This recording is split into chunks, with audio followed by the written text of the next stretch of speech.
Hello everyone, আসসালামু আলাইকুম। আমি প্রসূন আজাদ। চলে আসছি আমার লাইফের কিছু মোমেন্ট আপনাদেরকে দেখানোর জন্য। সেদিন সকাল সকাল উঠেই আমি রিক্সা নিয়ে চলে গেছি আমার ইউনিভার্সিটিতে, যেখানে আমি কোর্স করছি। আমি একটা বিষয়ে কোর্স করছি, মানি ম্যানেজমেন্ট, এবং আমি আমার ব্যবসা কিভাবে উন্নতি করতে পারি। তো কিছু ফুটেজ নিচ্ছিলাম। বাসায় আসার পরে আমার বাচ্চারা জানতে চায় আমি সারাদিন কি করলাম, কোথায় গেলাম, মানে কি করলাম আর কি। তো ওদেরকে দেখানোর জন্য, তোমাদেরকে, আপনাদেরকে দেখানোর জন্য আমি কিছু ফুটেজ কালেক্ট করার ট্রাই করতেছিলাম। আমার ঘুম চলে আসছে। ঘুমের ইয়ে দেখে আছে, যাই হোক। এত সুন্দর ছিল ক্যাম্পাসটা, খুবই সুন্দর ছিল। তো ওখানে সাভারে গেছিলাম আমরা। আর সবকিছু অনেক সুন্দর অর্গানাইজ ছিল ওখানে যে ক্লাস করার পর। আর আমি যাদের সাথে কোর্স করতেছি এরা প্রত্যেকেই বেশ বড় বড় মানুষ, বড় বড় মানুষ, আই মিন তারা হচ্ছে তাদের প্রত্যেকেরই প্রতিষ্ঠিত। ওনাদের ব্যবসা আছে, আমার মতো অনেকে আছে যারা মাত্র নতুন শুরু করছে। কিন্তু ম্যাক্সিমাম সবারই এক্সিস্টিং বিজনেস আছে। তাদের প্রফিট মার্জিন এত বেশি, মাশাল্লাহ। ওনারা যখন ক্লাসে কোনো কিছু নিয়ে কথা বলে আমি অবাক হয়ে শুনি। অ্যাকচুয়ালি আমি কিছুই বুঝি না, আমার মানে কোনো আইডিয়াই নাই এ সম্পর্কে।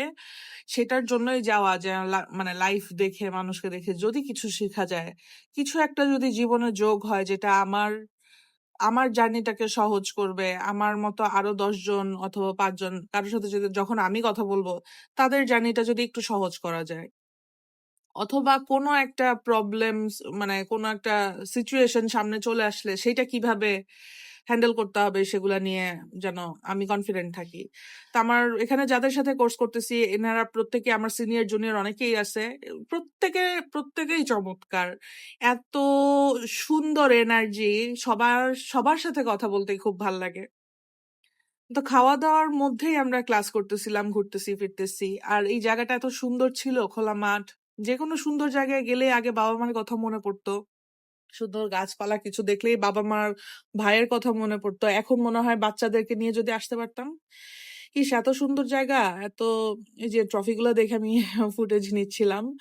এত সুন্দর জায়গা, যদি আমার ছেলেদেরকে নিয়ে আসতে পারতাম, আমার বাচ্চারা যদি এখানে আসতে পারতো, খেলতে পারতো। যে কোনো ভালো জায়গায়, সুন্দর জায়গায় গেলে আমার ওদেরকে মিস করি, বাচ্চাদের বাবাকে মিস করি, যে আই উইশ ওকে নিয়ে আমি আসতে পারতাম আমার বাচ্চাদেরকে নিয়ে। কিন্তু সব জায়গায় সব পরিস্থিতিতে আসলে ফ্যামিলি মেম্বারদেরকে নিয়ে যাওয়া যায় না। তো এর মধ্যেই আসলে শিখতে হবে। আমি আসলে আমার ফ্যামিলি থেকে বাইরে থাকার সাহসটা পাই না সবসময়। আম ইচ্ছা করে যে হ্যাঁ, অনেক বেশি monotonous হয়ে যাচ্ছে লাইফ, ঘর থেকে একটু বের হই। এই যে যেমন anger management নিয়ে কথা হচ্ছিল, রাগ উঠলে কিভাবে রাগকে করব, মানে নিজেকে কিভাবে ঠিক করব। কারণ আমি যদি collapse করি, আমি যদি ঝরে পড়ে যাই, আমি যদি ভেঙে পড়ি, আমার যত বিজনেস আমি দাঁড় করাচ্ছি একে একে সব শেষ হয়ে যাবে। কারণ আমি একা হাতে সব করি। তো আমাদের মেন্টাল হেলথটা যে কত জরুরি, ম্যাম আমাদের যে ট্রেনিং ম্যাম ছিল, সে ট্রেনি যে ম্যাম ছিল, উনি আমাদেরকে শিখাচ্ছিল যে কিভাবে নিজেকে আগলে রাখবেন, অ্যাঙ্গার ম্যানেজমেন্ট কেমনে করবেন। তারপর এখানে মনের বন্ধু ওনারা ছিল পার্টনার হয়ে। তো ওইটাই নিয়ে কথা হচ্ছিল যে রাগ হয়ে গেলে, আপসেট হয়ে গেলে, মানে আমি শেষ, মানেই আমার সব শেষ। আমি যতক্ষণ টিকে থাকবো, ভালো থাকবো, হ্যাপি থাকবো, আমার ওয়ার্ক লাইফ, পার্সোনাল লাইফ সবকিছু ব্যালেন্সড হবে। আমি যদি হ্যাপি থাকি, আমি যদি খুশি থাকি, আমি আমার হাজবেন্ডকে খুশি রাখতে পারবো, আমি আমার বাচ্চাদেরকে খুশি রাখতে পারবো। আমার বাবা-মার সাথে যখন আমার দেখা হবে, আমি তাদের সাথে সুন্দর মতো কথা বলতে পারবো।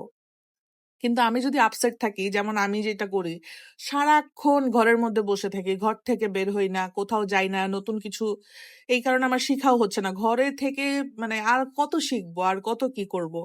ঘর থেকে বের হওয়ার জন্য এই আহ, এই কোর্সটা আমার জন্য দরকার ছিল, যে অ্যাটলিস্ট সপ্তাহে একটা দিন যেন আমি ঘর থেকে বের হই। তো আমি চেষ্টা করব আমার এই কোর্সটা করে আমি যাতে, মানে নেক্সট ডে আমরা যাতে আমাদের লাইফে এটা কাজে লাগাইতে পারি। তো আমাদের রিক্রিয়েশন একটা টাইমে আমরা সবাই নাচানাচি করতেছিলাম। তো সবাই হাসতেছিল আর বলতেছিল যে এখানে যারা হচ্ছে হিজাবি, যারা মাথায় ঘোমটা দিয়ে রাখছে এরাই সবচেয়ে পাজি, এরাই সবচেয়ে বেশি নাচে। তো দেখলাম যে হ্যাঁ, অ্যাকচুয়ালি আমারও ঘোমটা দেওয়া, আমি সবচেয়ে নাচানাচি করছি, হাসাহাসি করছি। তো আমার সাথে যে আপুরা ছিল ঘোমটা দেওয়া যারাই, তারাই বেশি দুষ্টুমি করতেছিল। তো আমি কার্ডটা, মানে করতেছিলাম, আইডি কার্ডটা, এটা ছবি তুলে রাখতেছিলাম। কারণ এগুলাই মেমোরিজ, এগুলাই থেকে যাবে। তারপর আমাদের আরেকটা ক্লাস শুরু হয় লিডারশিপ নিয়ে। লিডারশিপের ম্যাম এত চমৎকার ছিলেন। উনি হুইল চেয়ারে বসা ছিল, কিন্তু মানে আমার কাছে মনে হয় নাই যে ওনাকে খুব একটা করুণা করার প্রয়োজন আছে। পা পা দিয়ে তো আর উনি আসলে ক্লাস নিচ্ছে না।